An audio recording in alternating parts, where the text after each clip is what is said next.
Hi friends, मैं आकांक्षा Sharma GK with आकांक्षा में आपका स्वागत करती हूँ। आज हम मध्य प्रदेश सामान्य ज्ञान का चौथा भाग पढ़ने वाले हैं। ये चौथे भाग में आज हम पढ़ने वाले हैं मध्य प्रदेश का भौतिक विभाजन या मध्य प्रदेश का प्राकृतिक विभाजन। इसके पहले जो 3 वीडियो करवा चुकी हूँ बहुत इंपॉर्टेंट है, उनको ज़रूर देख लीजिएगा। मध्य प्रदेश की अगर ये सीरीज़ आप कर लेते हैं तो कोई भी एग्ज़ाम आप मध्य प्रदेश का दे रहे हो क्वेश्चन बाहर नहीं जाएगा। बहुत आसान तरीके से मैप के द्वारा हम इसको समझेंगे। तो चलिए स्टार्ट करते हैं। देखिए, आपको ये मैप दिख रहा होगा मध्य प्रदेश के प्राकृतिक विभाग का। पहले ये देख लीजिए कि मध्य प्रदेश के प्राकृतिक विभाग को किस किस भागों में बांटा है और क्या क्या बोलते हैं। सबसे पहले पहला भाग देखते हैं।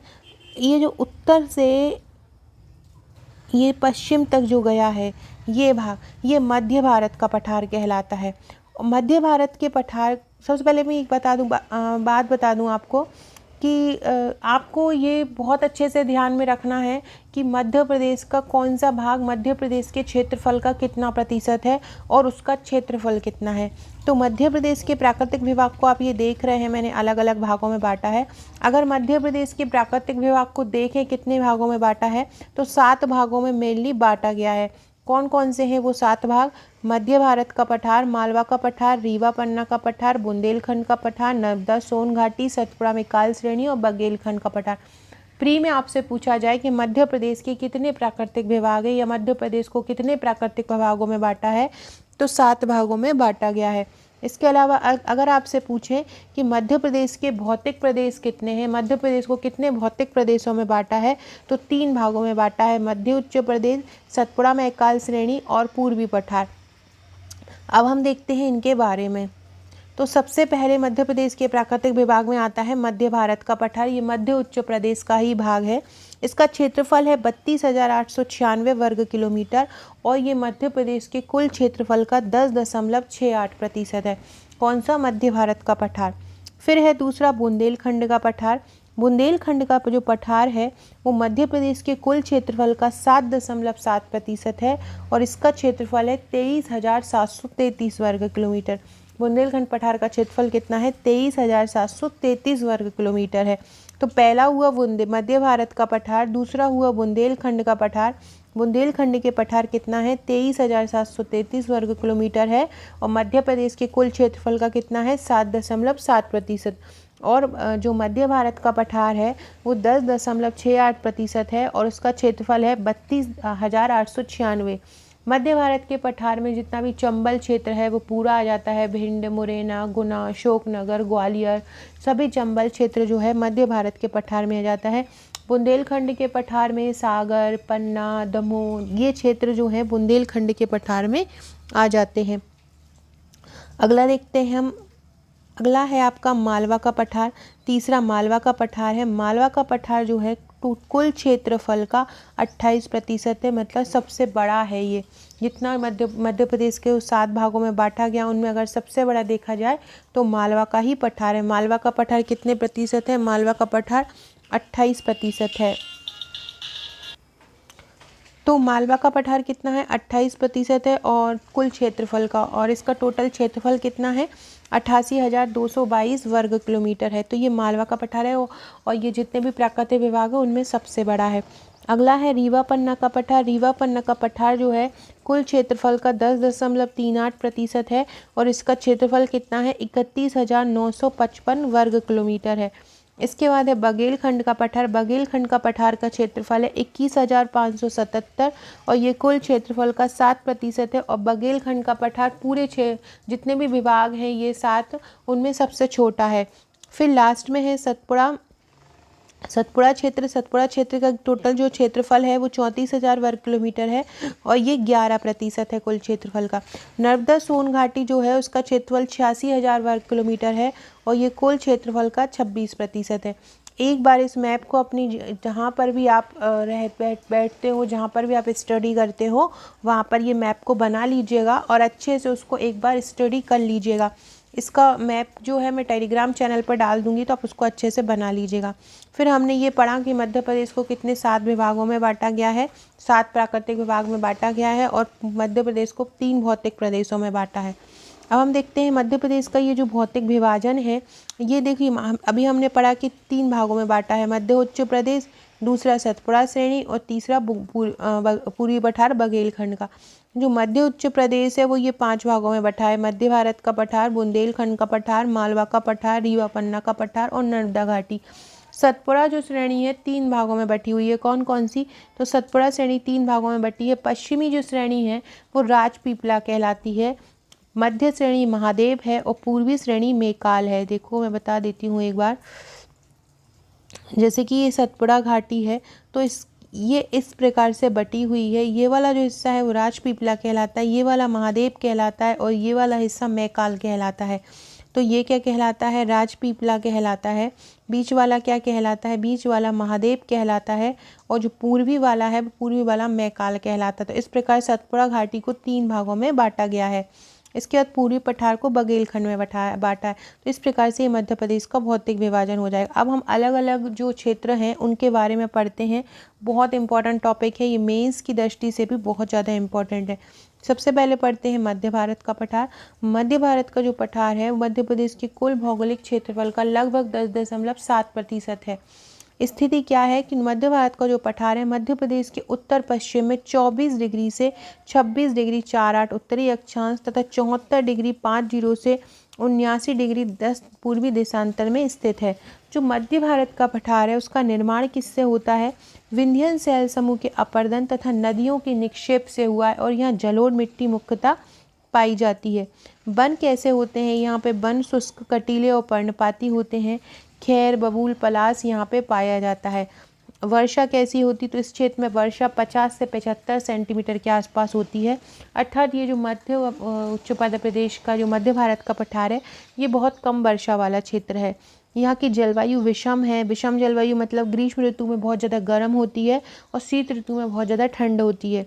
मिट्टी क्या होती है? मिट्टी जलोढ़ व कछारी होती है। प्रमुख फसलें यहाँ की मध्य भारत के पठार की सरसों, ज्वार, तिल और गेहूँ है।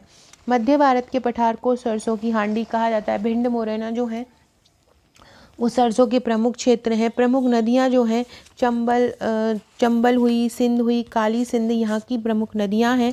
इसके बाद अगर इससे संबंधित प्रमुख जिले पूछेंगे तो जिले में आ जाएगा नीमच, श्योपुर, मुरैना, भिंड, ग्वालियर, शिवपुरी। और जो मध्य भारत का पठार है इसका क्षेत्रफल अभी हमने पढ़ा था 32,896 वर्ग किलोमीटर था। मध्य भारत का पठार कौन सा कहलाता है? अभी मैप में मैंने बताया था कि ये जो वाला जो हिस्सा है ये वाला जो हिस्सा है वो क्या कहलाता है? मध्य भारत का पठार कहलाता है।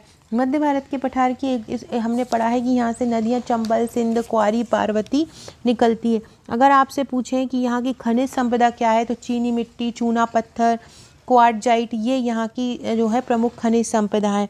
इसके अलावा रामलीला, रासलीला यहाँ के प्रमुख मनोरंजन के साधन है। शहरी जनजाति यहाँ पे पाई जाती है, ये भी आप तो लोग ध्यान रख लीजिएगा।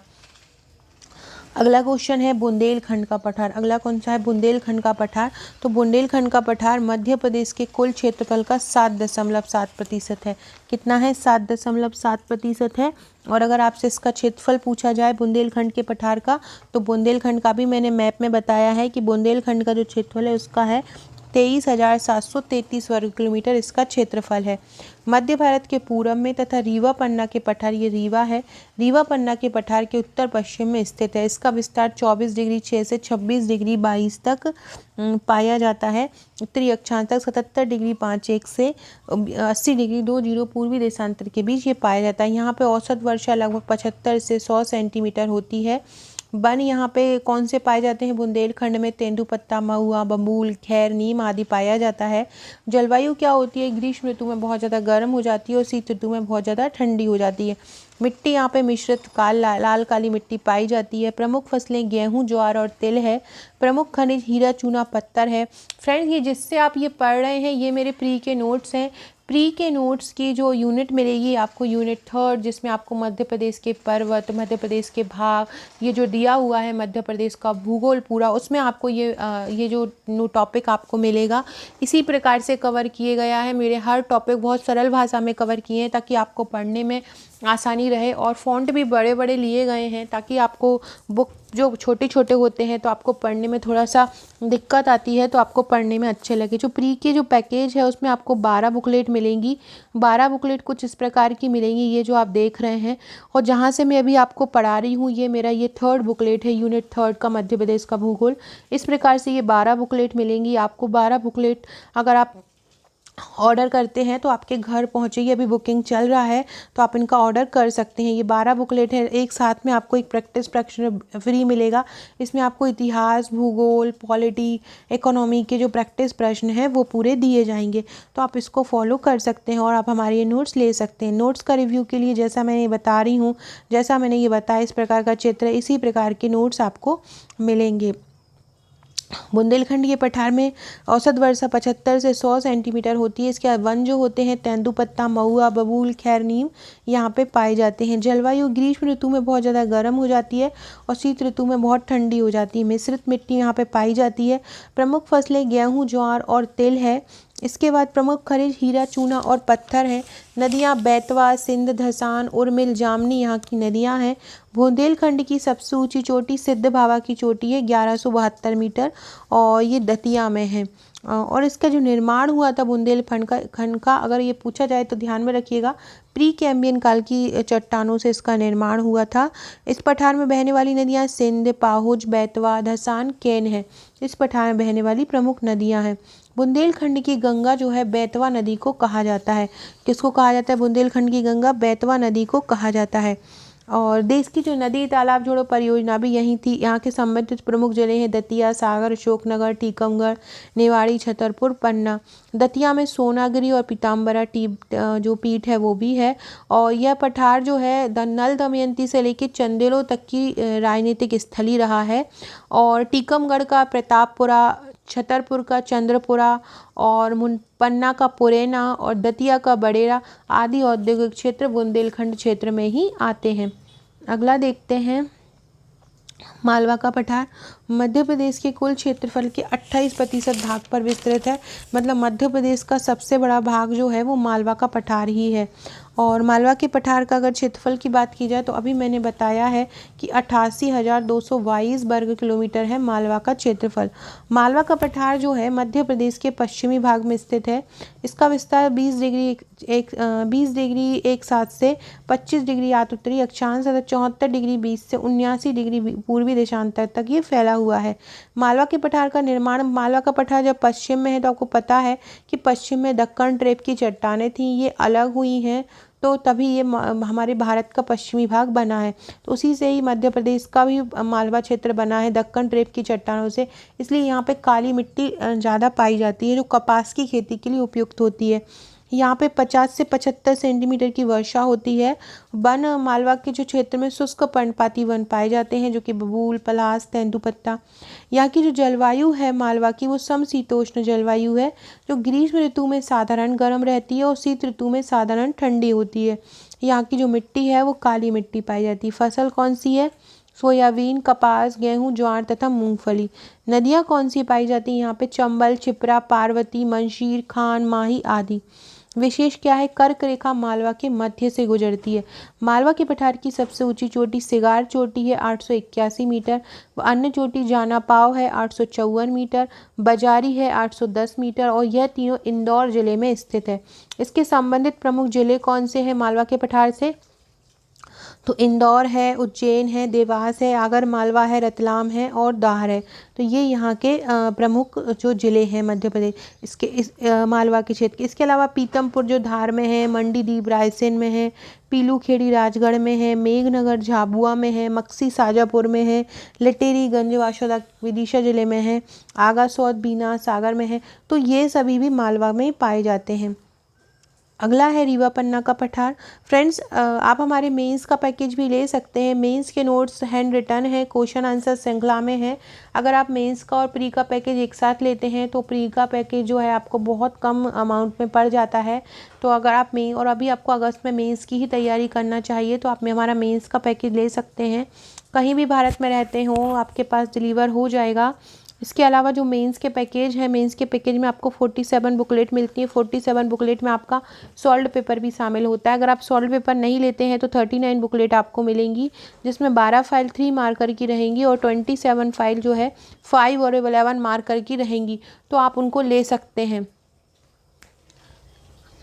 तो आप उनको ले लीजिएगा। जो 5 और 11 नंबर की 27 फाइल हैं और 3 नंबर की 12 फाइल हैं। इसके अलावा इनके साथ आपको 25 ग्रुप मिलेंगे, वहाँ पर भी आपको आंसर राइटिंग प्रैक्टिस आंसर्स दिए जाएंगे। अब हम रीवा पन्ना का पठार पढ़ते हैं। रीवा पन्ना का पठार मध्य प्रदेश के कुल क्षेत्रफल का 10.36% है। रीवा पन्ना का पठार बुंदेलखंड के पठार के दक्षिण पूर्व में, बघेलखंड के पश्चिम में स्थित है। इसका विस्तार जो है 23 डिग्री 10 से 25 डिग्री 12 उत्तरी अक्षांश तथा 78 डिग्री 4 से 82 डिग्री 18 पूर्वी देशांतर तक है। रीवा पन्ना का जो पठार का निर्माण हुआ है वो विंध्यन शैलों के अपरदन से हुआ है। रीवा पन्ना के पठार का निर्माण किससे हुआ है? विंध्यन शैलों के अपरदन से हुआ है। और यहाँ के जो प्रमुख वृक्ष हैं वो हैं बांस, तेंदुपत्ता, शीशम, खैर। जलवायु यहाँ की ग्रीष्म ऋतु में बहुत ज़्यादा साधारण गर्म है और शीत ऋतु में ठंडी हो जाती है। मिश्रित मिट्टी यहाँ पे पाई जाती है। नदियाँ टोंस, केन, बीहड़, महाना, बिछिया आदि यहाँ की नदियाँ हैं।